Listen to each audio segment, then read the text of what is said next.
Hi guys, it's Christine and this is our family budget. So ngayon marami akong questions na gustong sagutin. Real life happening on this vlog kasi inilagay ko siya dyan kasi yung anak ko at saka yung asawa ko kung saan saan nila inilalagay yung ano nila pinagbihisan kaya inilagay ko na lang siya dyan para hindi ko saan-saan lang nila inilalagay. So, yon. So, gusto kong, eto yung mga questions. So, gusto kong mga questions, so gusto kong sagutin at meron dito mga compliment na gusto kong i-share sa inyo. Kasi gusto ko yung mga comment na, yun alam yung nakakaano sa damdamin. Yon. So, let's start. Kasi gusto ko nang simulan to kasi medyo marami to. So, yon. So, unang-una si binabasa ko sa kasi isinulat ko lang siya sa notebook. Si Kathy 0028 Umali. Uunahin ko to kasi alam niyo ba guys, nung nabasa ko tong comment na to, parang ako yung natakot. Ako yung natakot sa kanya. Um, alam ko, ano siya eh, sabi niya, OFW siya. 3 years na siyang OFW. Tapos, wala pa siyang ipon. Nagpagawa daw siya ng bahay, tapos daw siya magpagawa. Yeah, parang tapos na siya nagpagawa ng bahay. Tapos, na homesick na daw siya. Tapos, uuwi na siya this December. Yeah, siguro, ngayong December siguro yung ibig sabihin niya. Kasi bago pa lang tong comment na to. So, kailangan niya daw, so, imagine, doon ako na-shock kasi 3 years na siya sa abroad. So, alam ko yung feeling. Hindi ako nag-abroad, pero yung mama ko, before, 9 years siya sa Saudi as domestic helper. So, feel ko yung hirap niya. Kasing grabe. Saludo ako talaga sa mga OFW talaga, grabe. So, yung hirap at sakripisyo na hindi talaga ganun kadali. Pero, na-shock lang ako nung sinabi niyang wala talaga siyang ipon. Parang, usually kasi, ang nangyayari kasi, yun din yung mistake namin before. Sana ay Kathy 0028 tumali mapanood mo tong video na to. Kasi gusto kong sabihin sa'yo na na-experience na namin to last nung yung mama ko before. 9 years siya sa Saudi. Yung lahat ng pera niya, yun yung kamalian namin na-realize ko din na sana ay talagang nag-ano kami. Kasi ang nangyari sa amin, 9 years siya doon sa abroad. Tapos, yan nangyari, in-invest niya. Yes, nakabili kami ng bahay sa subdivision, tapos may isa bahay pa sa nakapagpagawa siya ng bahay din doon. Merong mga lupa, tapos may perang, hindi talaga ganun kalaki na pera, pero enough na siguro yun. Parang feel ng mama ko, enough na yun pag umuwi siya, ganun. But, ang nangyari ngayon, parang na-distract ako dito sa okay, dyan na lang siya. Ang nangyari, naubos lahat. As in, ngayon wala na. As in, wala. Walang natira. Jewelries, bahay, um, lahat. As in, wala. Wala talagang natira sa amin. Kasi, naubos siya kasi eto, Miss Cathy, yung gusto kong ipabot sa'yo, okay, kung sinasabi mo na tatapos mo na yung bahay, okay, stop na daw. Kung meron ka pang gustong bilhin para sa bahay, stop mo muna. Please, mag-ipon ka para sa inyong sa darating na mga kung magkakasakit ka or yung pamilya mo. Alam natin, hindi ko naman sinasabing pinangungunahan ko, pero alam kong darating talaga kasi yun yung nangyari sa amin. Lahat ng ipon ng mama ko naubos lahat ng dahil lang dun sa kasi pag-uwi niya dito hindi na siya babalik dun sa ibang bansa, yung ipon niya naubos lahat dun sa pagkakasakit niya kasi 2 beses siya inoperahan. So yun, naubos lahat, wala lahat yung ipon, pati yung bahay na benta na, basta wala lahat. Tapos, may advice ko sa'yo, huwag kang mangungutang talaga. Kasi kakainin ka talaga ng yung mga 5-6, grabe. Yan din yung kinalugin ng mama ko nung malaking tindahan niya before. Doon siya na ano, hanggang ngayon hindi siya makalabas doon sa 5-6 na yun. So, yun. So, ang i-advise ko sa iyo, mag-ipon ka talaga. Start mo muna pag-ipunan yung emergency fund yung in case lang naman kung may mga emergencies na darating. Kailangan mo pag-ipunan. At least, kaya mo na siguro yung pag-ipunan, 45 to 50,000 siguro kaya mo na yun within. Basta huwag ka lang masyadong magastos. Kaya mo na siguro yung ipunin. Tapos, mag-impok ka kung hanggang sa makakaya mong i-impok. Kasi alam ko, yun yung disadvantage sa mga OFW pag uwi dito sa Pilipinas.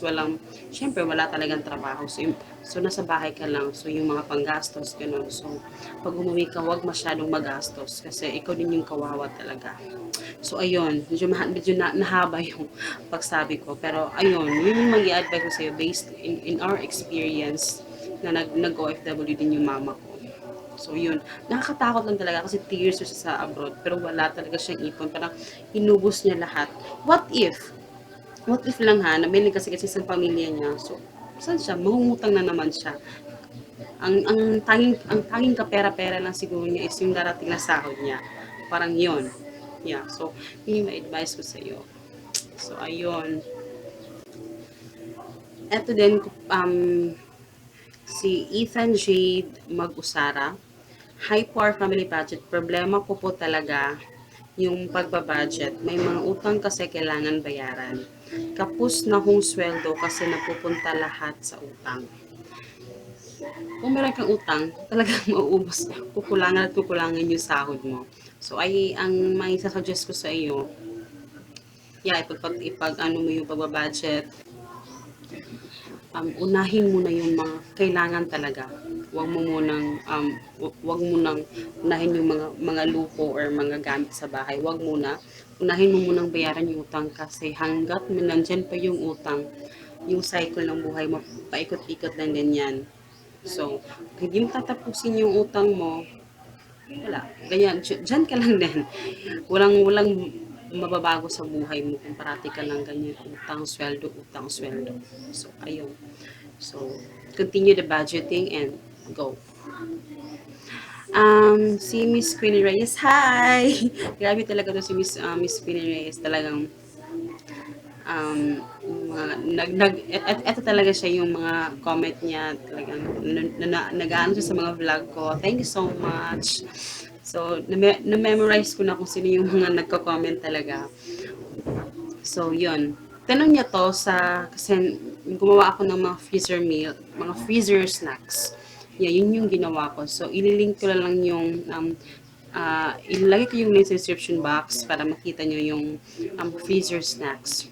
So, ang tanong niya, iniinit ko po ba siya? Actually, nasagot ko na to, pero gusto ko lang sabihin sa inyo kasi baka merong yung tanong niya is tanong nyo rin, na hindi lang kayo nag-comment, diba?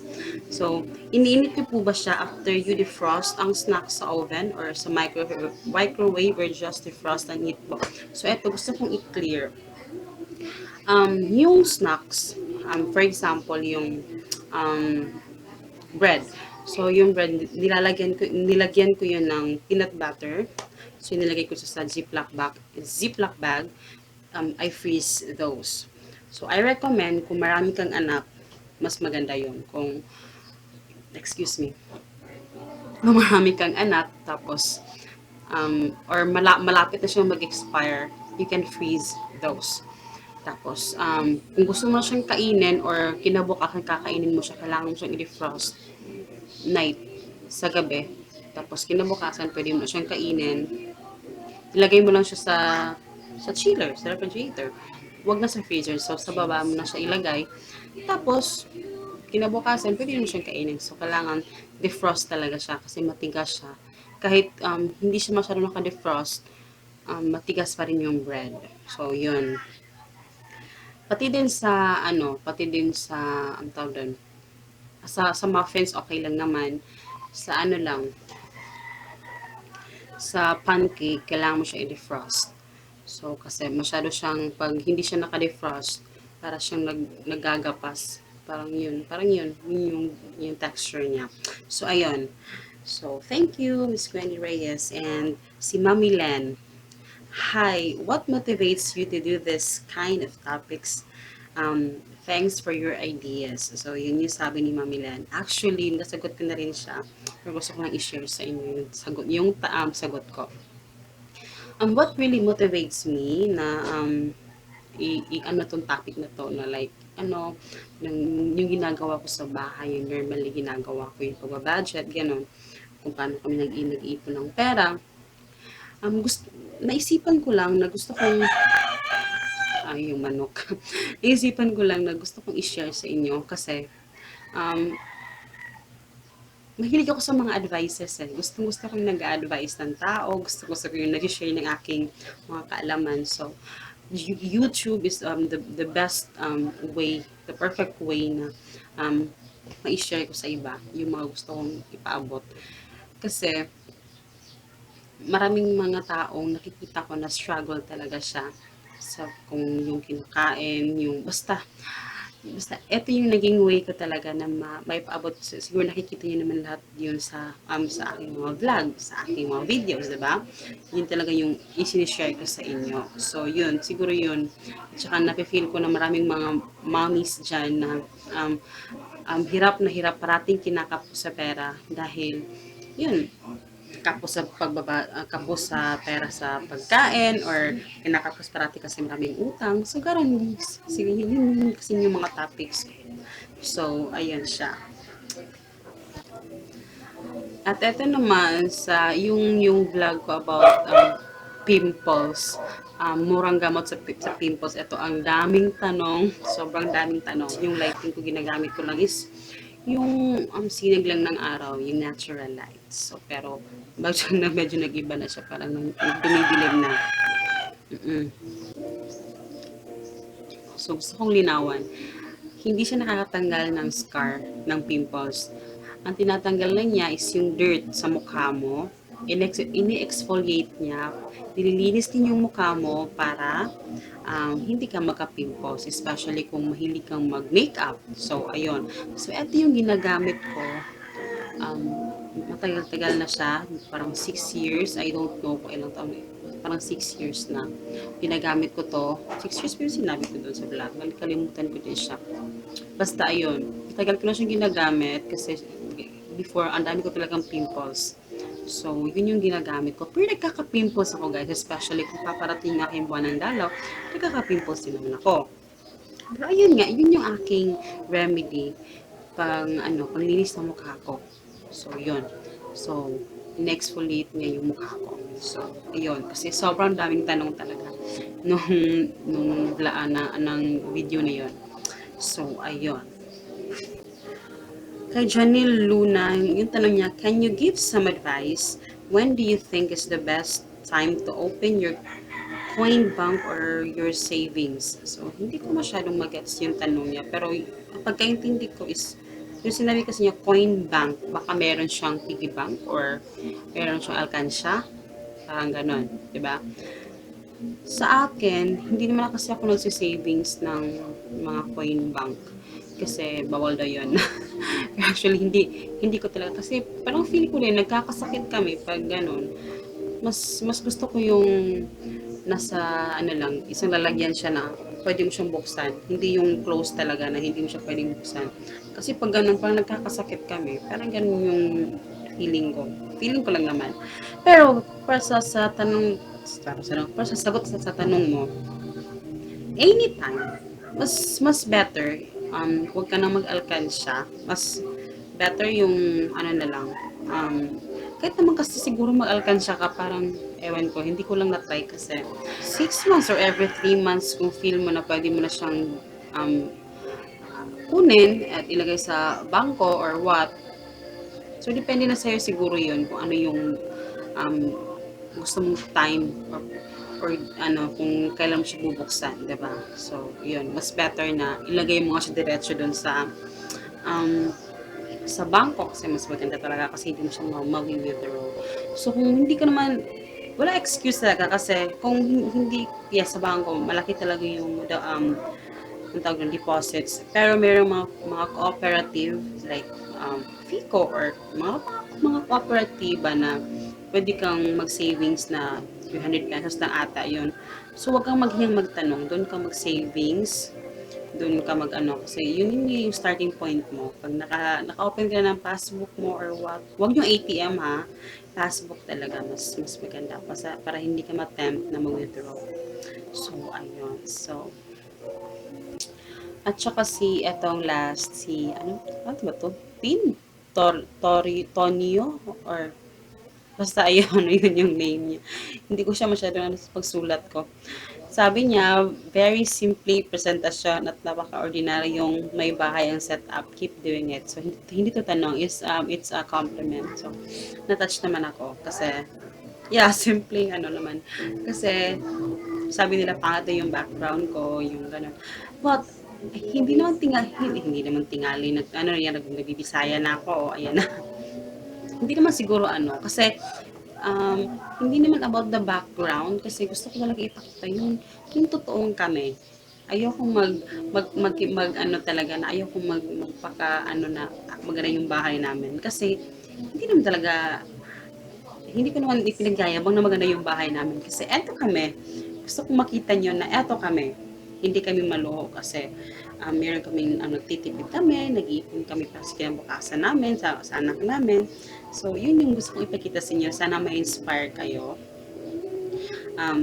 Yeah, hindi naman siguro kasi hindi naman bahay namin to. Siguro kung makakakuha na kami ng sarili naming bahay, siguro that time, sana hopefully, no?